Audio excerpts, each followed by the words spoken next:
Bismillahirrahmanirrahim. Assalamualaikum warahmatullahi wabarakatuh. Alhamdulillah ala ihsanih wasyukru lahu ala taufiqihi wa amtinanih. Asyhadu an la ilaha illallah wahdahu la syarika lahu ta'ziman li sya'nih wa asyhadu anna Muhammadan 'abduhu wa rasuluhu ad-da'i ila ridwanih. Allahumma salli wa sallim ala nabiyyina Muhammadin wa ala alihi wa sahbihi wa ikhwanih. Alhamdulillah, kita bersyukur kepada Allah Subhanahu wa taala yang telah memberikan kepada kita rahmat dan karunia-Nya sehingga kita dapat berkumpul di tempatnya masing-masing dan dipersatukan dalam Google Meet ini. Tentu saja dalam rangka menuntut ilmu, menambah wawasan kita terhadap Islam, dan mungkin juga bisa dibilang silaturahim antara pengajar dan muridnya. Salawat serta salam marilah sama-sama kita sampaikan kepada Nabi kita Muhammad sallallahu alaihi wasallam serta para keluarganya, para sahabatnya, dan para pengikutnya hingga akhir zaman nanti. Baik, pada pertemuan malam hari ini, tema yang akan kami bawakan adalah dampak sholat berjamaah dalam tatanan sosial.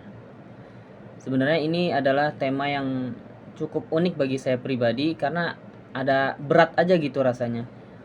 Tapi sepertinya ini tema yang harus kita bahas ya. Karena banyak sekali orang-orang yang meremehkan urusan sholat berjamaah ini ya. Sehingga banyak orang yang seharusnya dia bisa mendapatkan pahala yang banyak, namun tidak dia dapatkan karena lebih memilih sholat di rumahnya atau di tempat kerjanya sendirian saja. Baik, kita langsung masuk saja. Tapi sebelum masuk ke inti materinya, kami akan menjelaskan syarat-syarat sholat terlebih dahulu.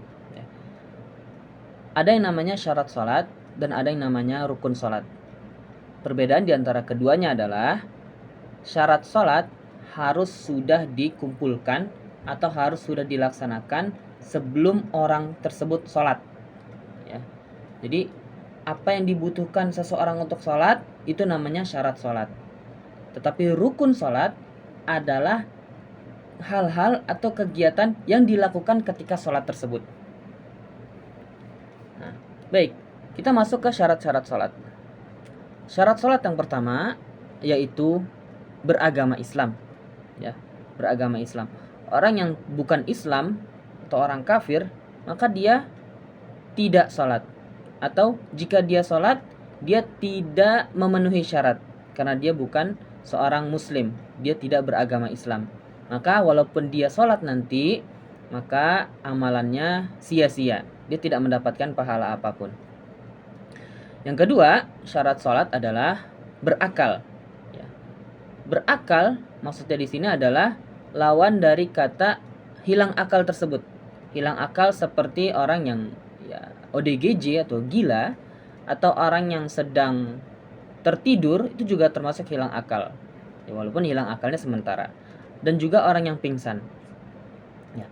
Berakal di sini juga jika ada orang yang tidak berakal, misalnya orang gila tadi, dia ingin sholat, maka dia tidak memenuhi syarat untuk sholat.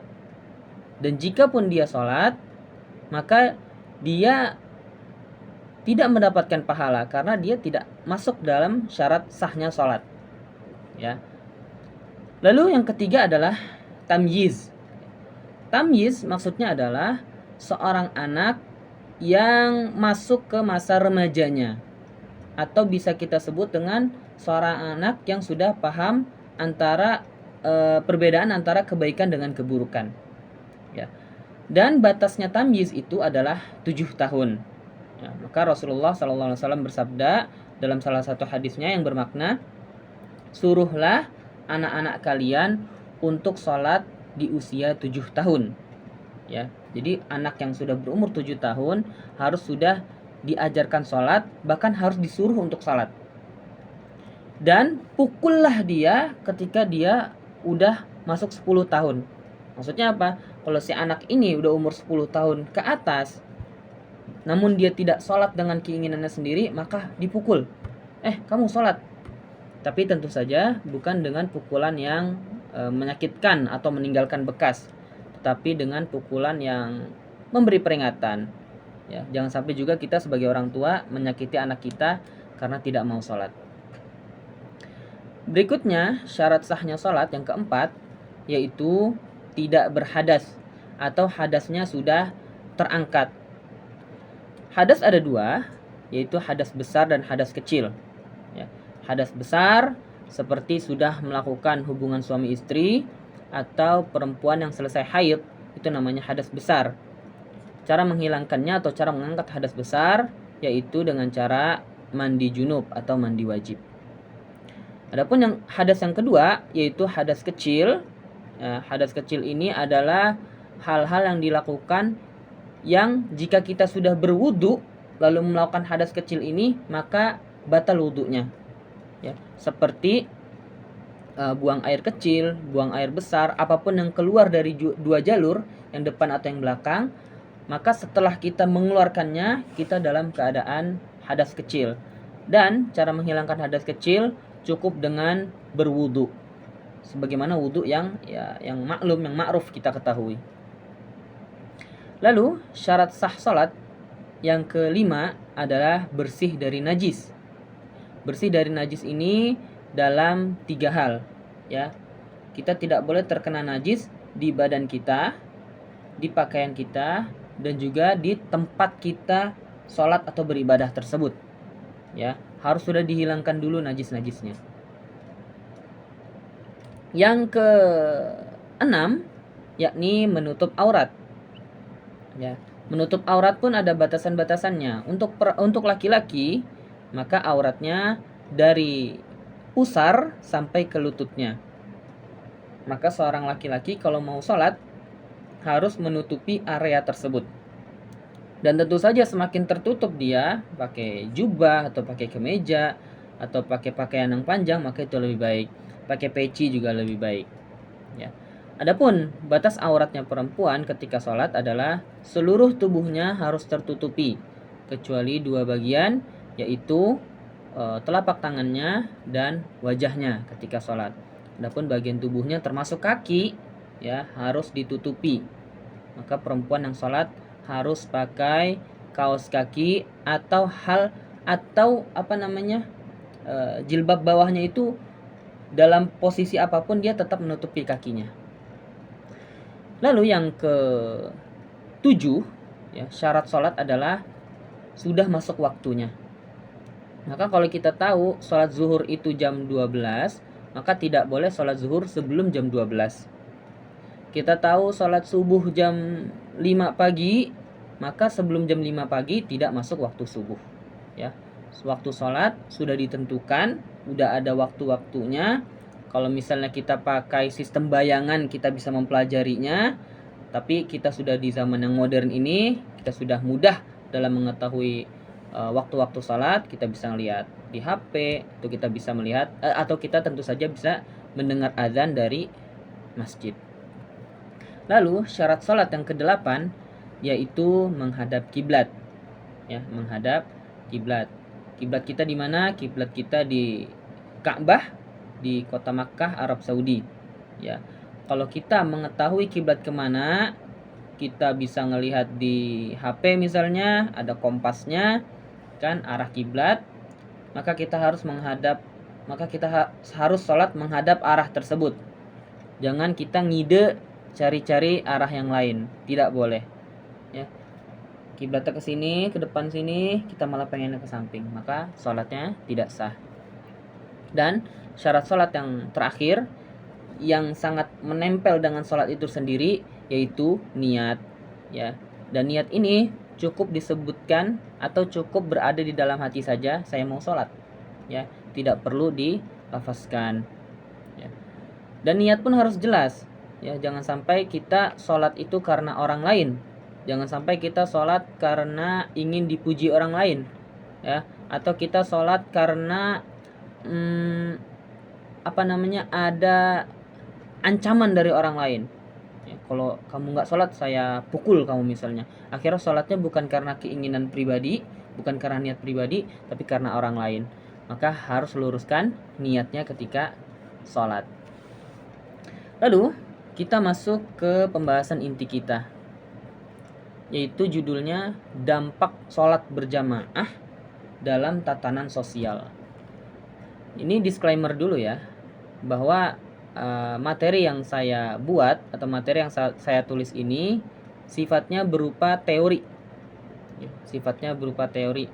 Dan yang namanya teori ada kemungkinan benar dan ada kemungkinan salah.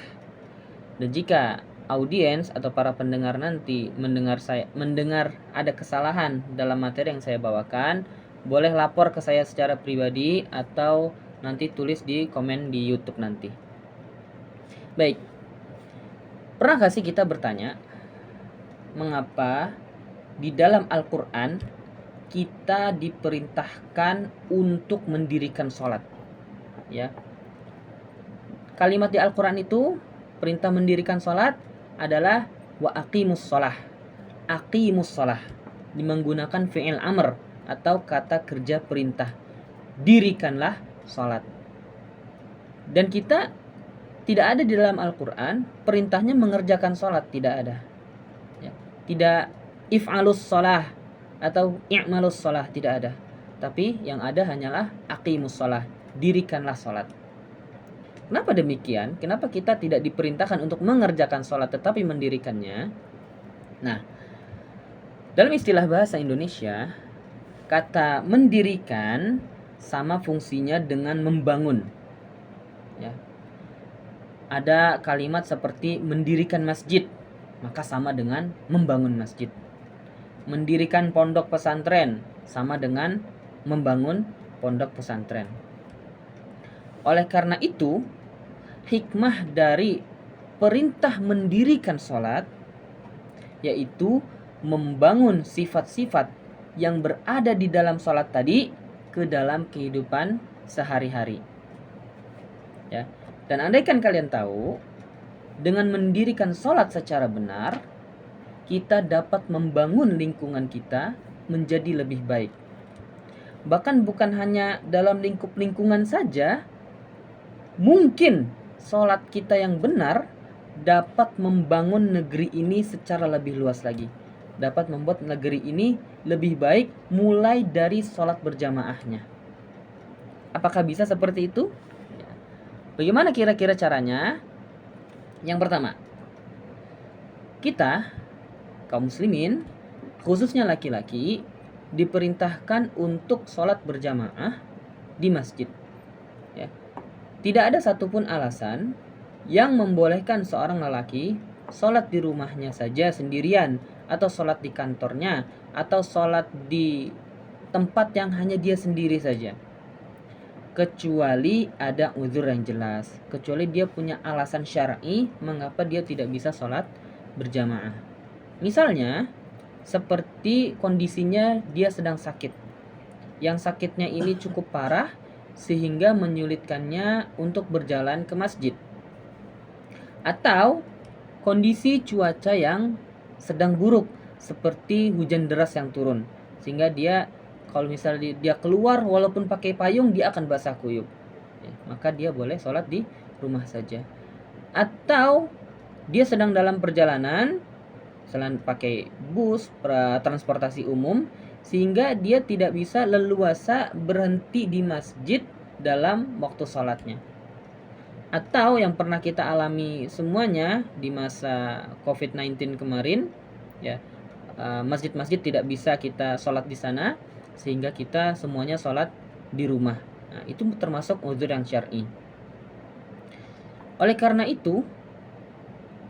karena setiap laki-laki wajib sholat berjamaah di masjid, maka secara tidak langsung kita juga diperintahkan untuk bekerja sama dalam setiap kondisi. Berjamaah juga dapat menjadikan kita sebagai sebuah pasukan yang kuat dan dapat membuat agama lain gentar terhadap kita. Sekarang bisa kita lihat, banyak orang-orang kafir yang bertindak semena-mena terhadap kita. Kita diejek, kita diolok-olok, kita dipandang sebelah mata, kita dianggap hanya kumpulan orang-orang kecil dan lemah.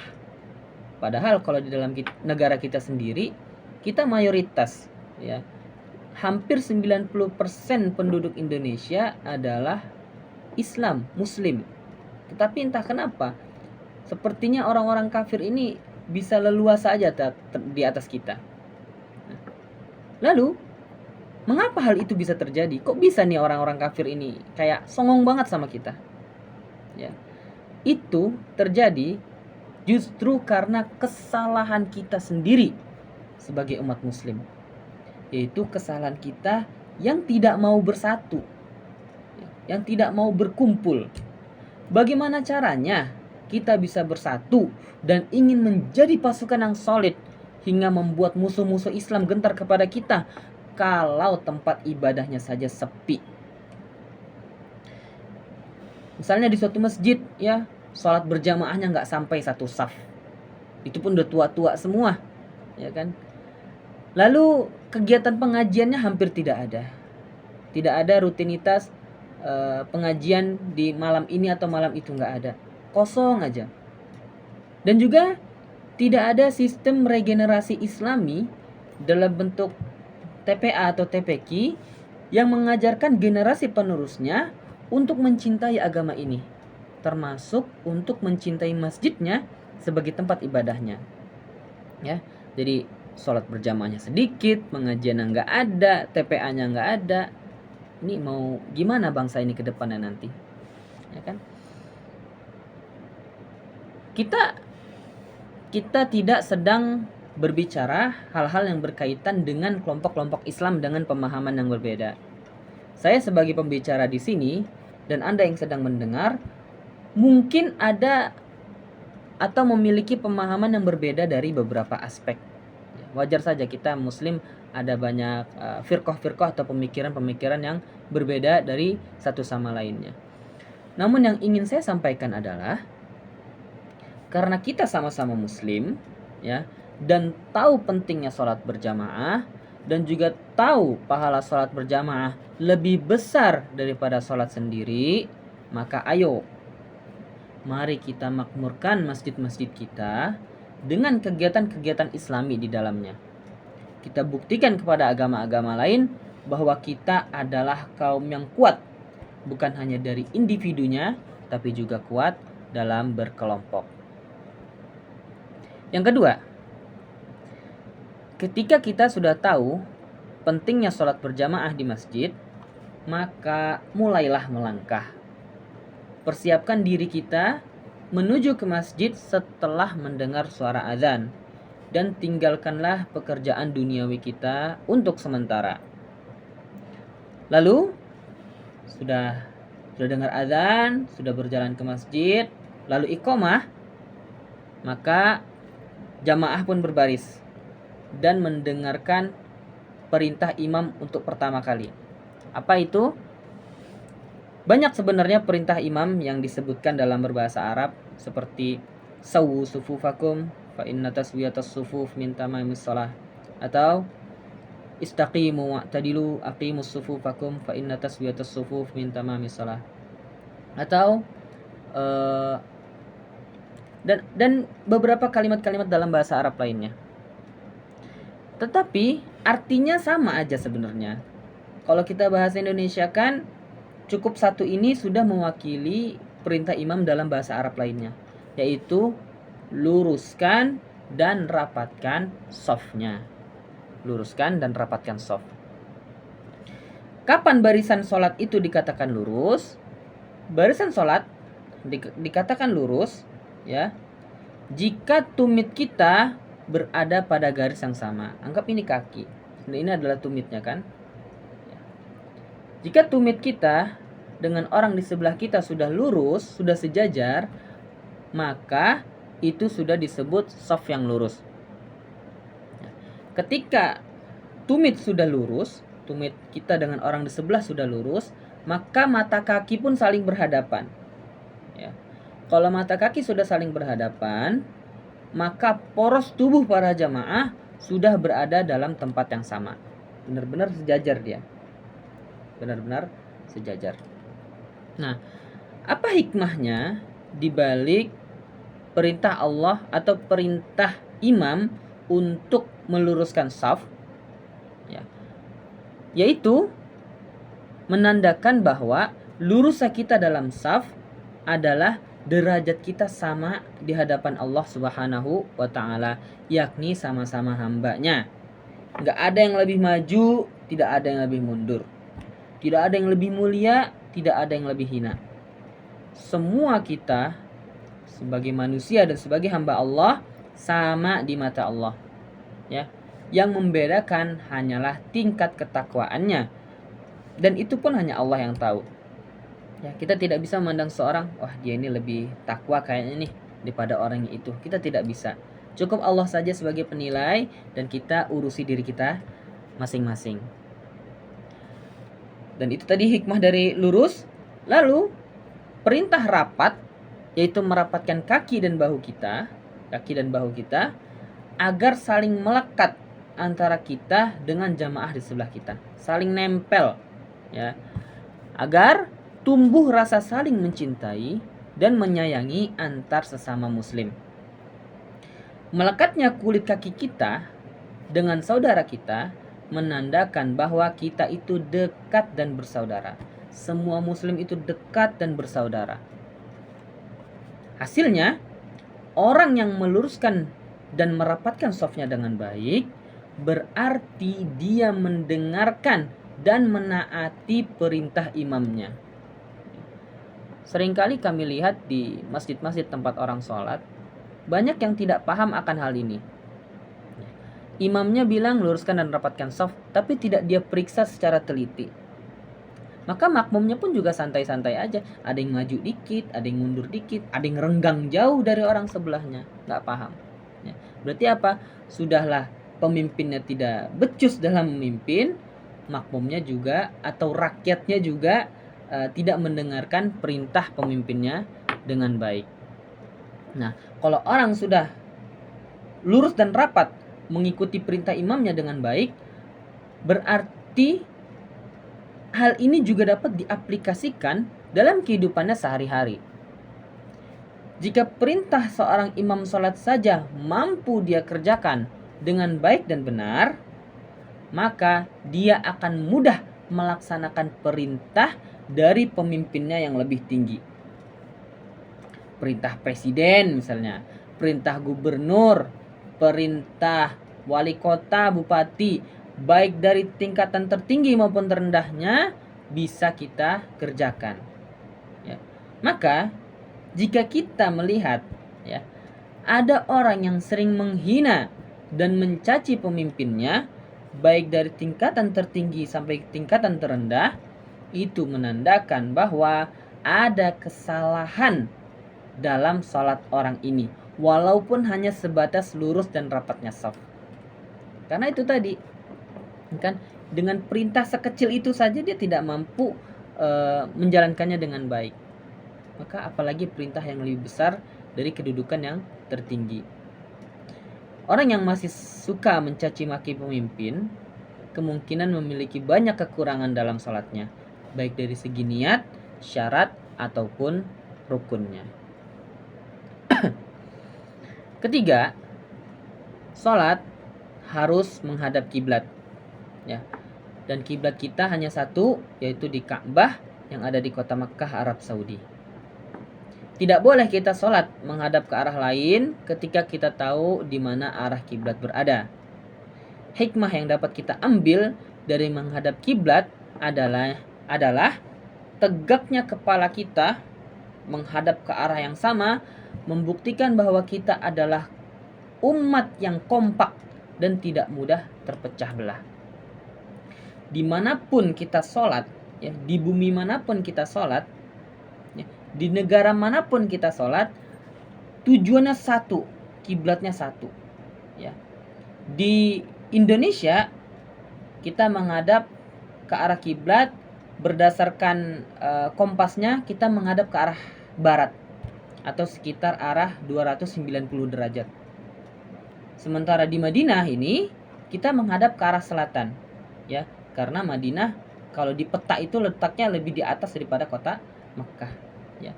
Jadi dimanapun tempat kita berada, tujuannya tetap satu, ya, ke arah Ka'bah tadi. tidak terpecah, tidak berbeda-beda. Ya. Bisa kita bandingkan dengan agama yang lain, ya, dalam beribadah mereka tidak ada arah khusus yang mereka tuju. Ya. Arah mereka cuma ngikuti bangunan tempat mereka ibadah itu saja. Sementara kalau kita melihat ada beberapa masjid yang bangunannya itu misalnya menghadap seperti ini kan, rupanya dia salah kiblat. Tetap saja kiblatnya tetap saja kita sholat mengikuti arah kiblatnya, tidak mengikuti arah bangunannya. Nah, itulah bukti kekompakan umat muslim. Maka kita buktikan juga kepada agama lain bahwa kita ini kompak, bersatu di dalam masjid. Lalu keempat, salah satu rukun dalam sholat yaitu membaca surat Al-Fatihah, ya. Dan Al-Fatihah harus dibaca di setiap rakaat sholatnya. Salah dalam membaca Al-Fatihah dapat membatalkan sholat. Indikator kesalahan seseorang dalam membaca Al-Fatihah dapat dilihat dari dua faktor, ya, yaitu huruf dan tasydid. Cukup dua ini saja. Kalau ada orang yang baca Al-Fatihah dan dua komponen ini dia salah, maka salah pula Al-Fatihahnya. Tidak berhak jadi imam. Jika seorang muslim tidak mampu melafazkan suatu huruf dalam Al-Fatihah, misalnya dia tidak pandai membaca huruf Ain, Alhamdulillahirabbil alamin, ya, dia baca huruf Ainnya seperti huruf Nga, Alhamdulillahirabbil alamin, tak boleh. Tidak sah Al-Fatihahnya, tidak bisa jadi imam. Ya. Atau dia tidak bisa membaca huruf dhad, ya, ghairil maghdubi alaihim waladdallin. Kalau dia salah memposisikan lidahnya dari huruf dhad menjadi huruf dal, ghairil maghdub, nah itu salah di Al-Fatihahnya. Atau di huruf ha itu sendiri, Bismillahirrahmanirrahim, dia tidak bisa membaca ha, dia bacanya ha, Bismillahirrahmanirrahim, itu juga salah. Dan juga kalau dia tidak bisa membaca tasydid, misalnya iyyaka na'budu, ya, iyyaka na'budu wa iyyaka nasta'in. Kalau dia hanya membaca iyyaka na'budu wa iyyaka nasta'in, bukan hanya dia tidak pandai membaca tasydidnya, tapi juga dia mengubah makna dalam Al-Fatihah itu sendiri. Ya, huruf yang salah dan tasydid yang salah berpotensi membuat bacaan Al-Fatihahnya mengubah maknanya. Ya, maka kalau ada orang yang tidak bisa melafazkan huruf dan tasydid, tidak bisa menjadi imam sholat. Oleh karena itu, karena seorang imam itu bertanggung jawab dengan sholat makmumnya, jika Al-Fatihahnya salah, maka sholatnya dia tidak sah, begitupun para makmumnya. Ya, dia bertanggung jawab atas keabsahan sholat para makmumnya. Kalau misalnya tadi imamnya rupanya belum wudhu misalnya, maka dia bertanggung jawab atas kesalahan-kesalahan, dia bertanggung jawab atas kesalahan dirinya sendiri, dan dia juga bertanggung jawab atas sholatnya para makmum. Ya, begitupun juga bacaan Al-Fatihahnya.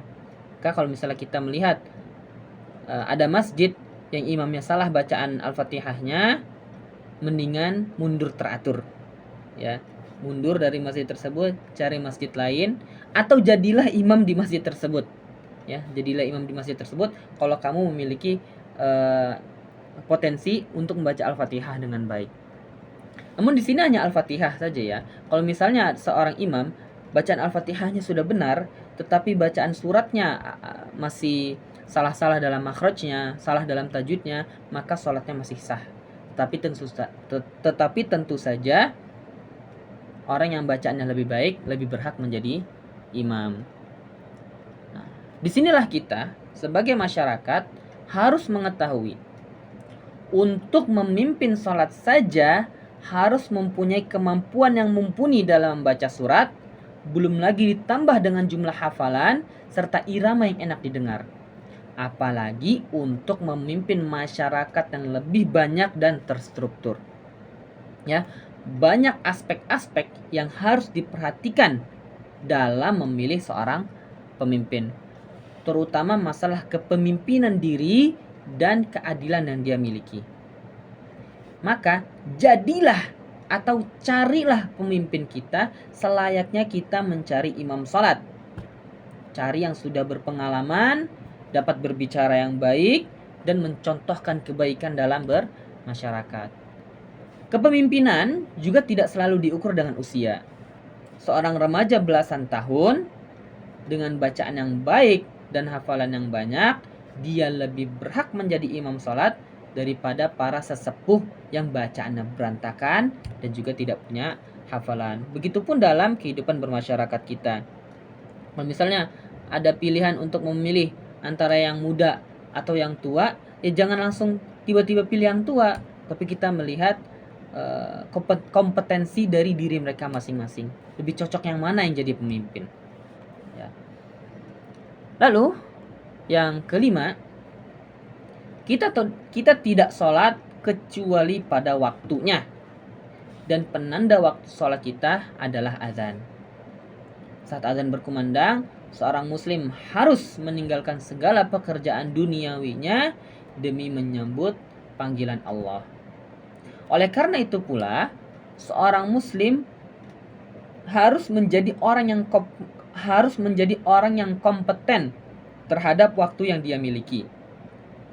Sebab jika azan yang dia dengar saja tidak membuat dia terburu-buru dalam melaksanakan sholat, padahal antara azan dan iqamah ada jeda waktu beberapa menit, maka bagaimana dia bisa mengatur waktu yang baik dengan segala kegiatan yang dia miliki? Maka kalau seseorang sudah lalai dalam waktu sholatnya, maka tidak ada satupun kegiatan yang dia seriusin. Ya. Kalau masalah yang paling wajib saja bagi dirinya dia lalai, maka tidak ada satupun hal yang serius dalam hidupnya yang dia jalani. Berikutnya yang keenam, salah satu rukun sholat lainnya adalah tumakninah. Secara bahasa, tumakninah artinya tenang. Ketika ruku dia tenang, ketika sujud dia tenang, dalam posisi sholat apapun dia tenang. Maka sifat tenang pun harus dimiliki oleh setiap muslim. Dalam setiap kondisi dia mengedepankan ketenangannya terlebih dahulu. Saat kondisi sedang baik dan damai, dia tetap tenang dan tidak terlalu bersenang-senang. Sementara dalam kondisi sulit, dia tetap tenang, memikirkan setiap solusi dan tidak jatuh dalam kepanikan. Dan yang ketujuh adalah sujud. Sujud adalah kondisi di mana kita merendahkan diri kepada Rabb kita dengan serendah-rendahnya. Kita meletakkan bagian yang paling kita hormati, yaitu kepala kita, berada paling bawah, nempel dahi dan hidung kita ke tanah atau ke karpet atau ke sajadah, menandakan bahwa betapa rendahnya kita dan tidak berdayanya kita di hadapan Allah Subhanahu wa taala. Namun sujud itu hanya boleh dipersembahkan kepada Allah saja, tetapi merendahkan diri masih bisa dilakukan ke setiap manusia. Dan juga sujud ini menandakan bahwa kita tidak bisa sombong dalam hal apapun. Kita tidak bisa sombong dalam hal apapun. Memangnya apa yang mau kita sombongkan? Ya. Padahal kita adalah makhluk yang hina dan menjijikkan. Kita tercipta dari cairan yang hina. Ya, dari cairan yang hina. Dan juga seumur hidup kita, mulai dari lahir sampai meninggal nanti, kita membawa kotoran kemana-mana. Betapa hinanya kita. Kepala kita kalau digaruk-garuk dikit ada kotoran jatuh, tombek namanya. Di mata kita kalau dicongkel-congkel ada kotoran. Hidung kita ada kotoran. Telinga kita ada kotoran. Mulut kita banyak kotoran. Di kulit kita gosok-gosok juga banyak kotoran. Ya, dan juga di perut kita tempat terbesar kotoran ada selalu dalam hidup kita. Dari apa yang kita makan dan kita minum keluarnya adalah kotoran. Maka kita tidak berhak sombong dalam keadaan apapun. Kita merendahkan diri kepada Allah, kita bersujud kepadanya dan beribadah kepadanya. Maka dari ketujuh aspek yang kami sebutkan pada pertemuan malam ini, hendaknya kita mengambil ibrah dan mengambil pelajaran dari apa yang kami sampaikan pada malam hari ini. Kami ingin menyampaikan bahwa sholat berjamaah itu sangat penting bagi diri setiap muslim, terutama laki-laki, ya, karena dimulai dari masjid lah terkadang sebuah negara bisa terbentuk. Sebagaimana di zaman Rasulullah SAW dulu, ya, masjid adalah sumber tempat berkumpulnya manusia. Di sana Rasulullah dan para sahabat berdiskusi, mengatur strategi perang, mengatur negaranya dari masjid. Sementara kita lihat di Indonesia, ya, banyak sekali masjid-masjid yang terkadang hanya menang di besarnya saja, menang di megahnya saja, tetapi tidak ada yang sholat di sana, atau hanya sedikit saja yang sholat di sana. Mungkin hanya ini saja materi yang kami dapat sampaikan pada pertemuan malam hari ini, dan mungkin tidak terlalu lama seperti biasanya karena ada kekurangan dalam pembuatan materinya. Maka berterima kasih kepada rekan-rekan yang sudah datang pada malam hari ini. Mohon maaf jika ada kesalahan kata dan kurangnya materi. Kita tutup dengan doa kafaratul majlis. Subhanakallahumma wabihamdika, asyhadu an la ilaha illa anta, astaghfiruka wa atubu ilaik. Assalamualaikum warahmatullahi wabarakatuh.